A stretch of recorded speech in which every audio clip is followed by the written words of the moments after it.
So, picture this. I'm standing behind the DJ booth at my sister's wedding, heart pounding like I just sprinted a marathon. The dance floor's packed, people are moving and grooving, and here I am, scrambling to keep the music flowing because, no one actually hired me. Yep, somehow I ended up being the DJ, and the hilarious, or terrifying, part is, nobody has the faintest clue.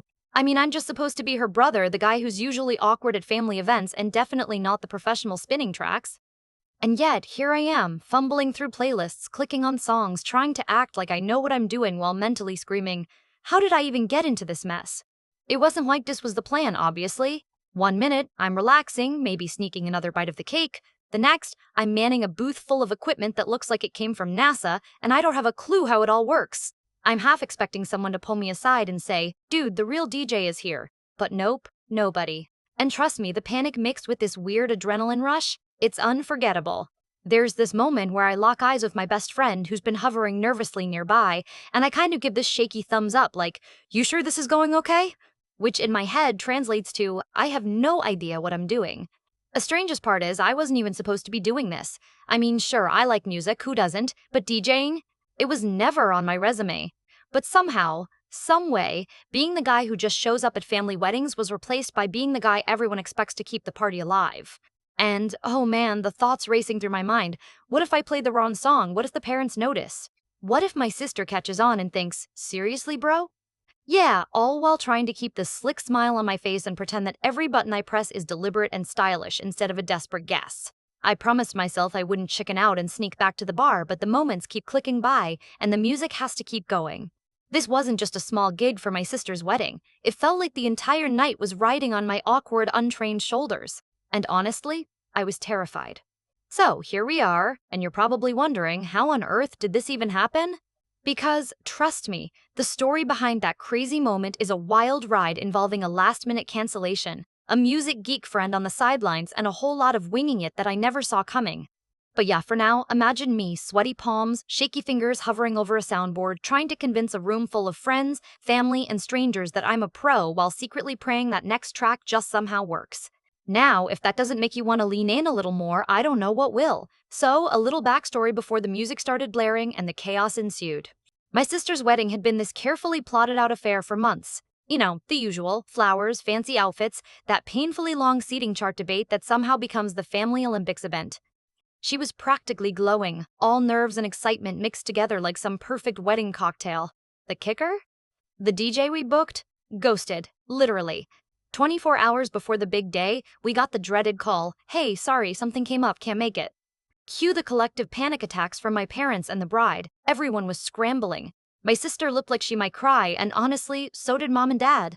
That who's got a plan B scramble is honestly the stuff of nightmares, especially when you don't actually have a plan B. Now, here's where my best friend sneaks into the story. He's that guy who carries a Spotify playlist for basically every occasion, was always the music guru in our group. Literally, if there was a party, he was the one tweaking playlists and dropping unexpected yet somehow perfect bangers. So when the DJ crisis hit, he leans over and whispers, hey, you could just DJ. You know, you have a playlist, right? Sure, I have a playlist. But DJ? That's a whole different level. Like the kind of different where playlist meets turntables, and I'm just standing there going, wait, which button makes the beat drop? Still, everyone was desperate. My sister's fiancé and I exchanged this look. Half we're doomed, half let's just try this and hope for the best. The best friend was all in too, ready to coach me through the tech and keep me from totally bombing. And honestly, I was a bundle of nerves. I mean, I'm not one of those music buffs who knows every song trivia or crazy remix tricks. Most of my experience was hitting shuffle on my phone. But there I was, being volunteered as the last-minute savior of the night's entertainment. We grabbed the DJ setup from the venue's storage, which looked less like a neat console and more like a confusing spaceship control panel. There were wires everywhere, blinking lights that I swear did not make intuitive sense, and a screen filled with playlists that could intimidate the calmest soul. My best friend was hovering nearby, trying to keep my confidence up, while also frantically Googling how to DJ for dummies. As we dragged everything to the main hall, my sister was trying hard to look optimistic, like she was silently saying, please don't mess this up, bro. Mom was nervously pacing, ready to jump in and take over if things went sideways. Dad just kept muttering things like, I'm a backup if you need me, without actually knowing how to help. So picture me, standing there, sweating under the fancy lights, clutching a microphone I was totally not used to. My best friend was twiddling knobs and giving me tiny pep talks. The playlist was ready, but me? I might as well have been speaking another language. And oh, the soundtrack choices. I thought I had this all under control until I accidentally queued up a slow, sad song right in the middle of the dance party build-up. Cue that awkward silence where everyone looks around, then politely claps, probably just wanting to encourage the DJ. I could almost hear the collective, in the room. Despite the shaky start, the first few tracks made it through with a mix of awkward fumbling and my friend's quick suggestions. I caught glimpses of my sister's smile, which was reassuring in the most nerve-wracking way. She was clearly trying to convince herself that it was all going to work out, and honestly, so was I. The whole time, I was hyper-aware. Blinking lights, the mysterious cables, the soft hum of conversations around me. Every now and then, Mom would pop her head over the booth, offering nervous thumbs up, and Dad was pacing like some wedding warrior, ready to jump on the mic if needed.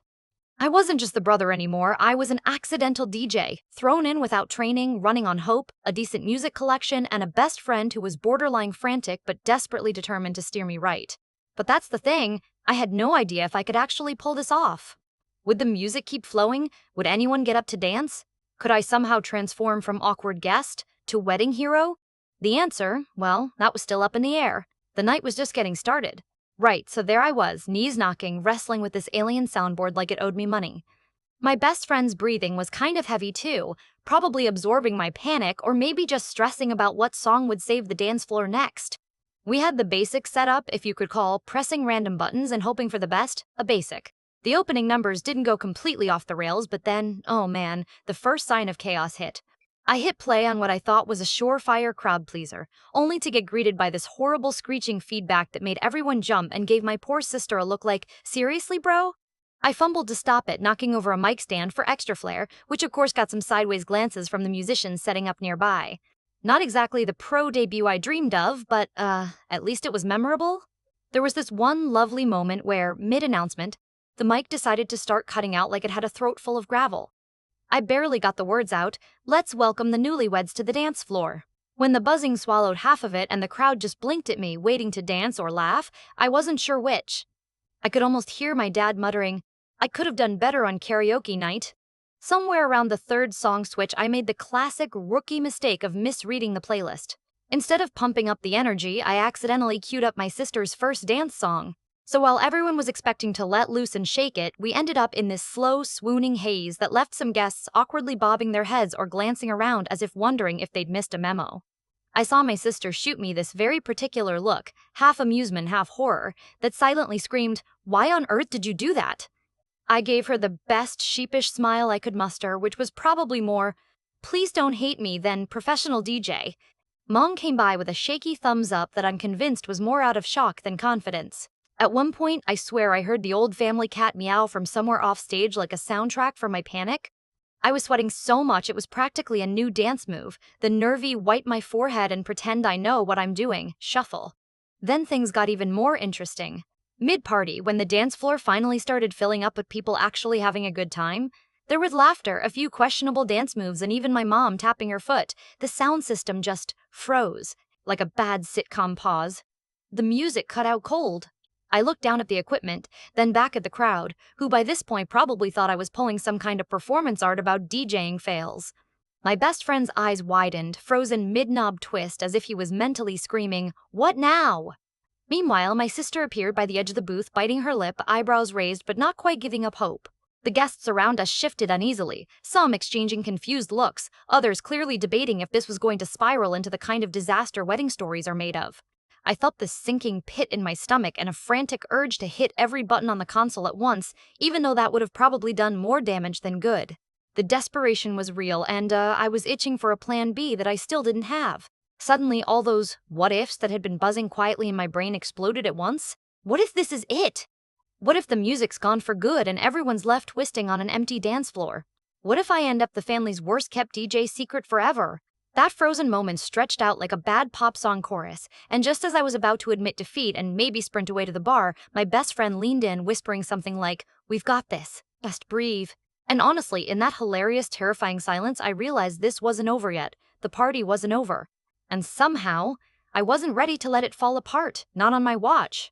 So yeah, that's where the night really took a sharp turn right into the unknown. And trust me, it only got weirder from there. When the sound system died on me, I felt like the whole room slowed down in this awkward collective gasp moment. Silence at a party is like a bad joke. No one knows how to react, but everyone notices. I glanced at my best friend, who just shrugged with this "Welp, time to improvise" look that somehow sparked a tiny flame of hope in my panic-stricken brain. So, with all the fancy twists and tech out of commission, I did something that felt ridiculously old school. I grabbed the microphone and channeled every ounce of crowd energy I could muster. "All right, folks," I said, trying to sound casual, but also like I totally knew what I was doing. "Looks like the universe wants us to take a break from the gadgets tonight. So, who's ready to make some noise? Literal noise." Surprisingly, that got a few laughs and cheers. I saw some guests nudging each other, realizing maybe this was going to be less DJ disaster and more family jam session. Without the music to lean on, I started calling out songs and encouraging guests to shout out their favorite tunes. It was messy, sure, but it turned this unexpected silence into a game where people picked what they wanted to hear next. The best friend and I scribbled down suggestions on scraps of napkins, everything from classic hits to surprisingly enthusiastic requests for 80s power ballads. Somehow, the guests got involved. Aunt Linda, who's usually all about sitting at the dessert table, was teaching me the lyrics to some funky old-school rap. Let's just say I'd butchered every line, but she laughed so hard it was contagious. My dad even stepped up with his own playlist, singing snippets of songs as he danced like no one was watching, which, well, was kind of the best moment of the night. I caught my sister's eye during all this chaos. She gave me this tired but genuine grin, like the kind that says, "You're not what I planned, but you're exactly what we have." Mom wiped away a few stray tears, probably from laughing too much, and Dad gave me a thumbs up that I swear was borderline proud. By the time tech support finally pulled through and the system rebooted, the party had found this new rhythm. Not polished or perfect, but real and somehow even more fun. We slid back into the playlists, but the vibe had changed. Everyone was looser, the dance floor buzzing with spontaneous happiness instead of rehearsed moves. Reflecting on all that now, it's wild thinking about how stepping up like that, despite my cluelessness, actually brought people closer in unexpected ways. I never imagined that my fumbling would turn into something memorable, not just for me, but for my family and the guests too. As for whether I ever officially DJ'd again, and let's just say the universe hasn't called me back for a repeat performance. But that night, it's a reminder that sometimes the best moments come from the messiest, most unexpected places, and from just daring to hit play even when you don't know all the buttons. And honestly, I'm more than okay with that.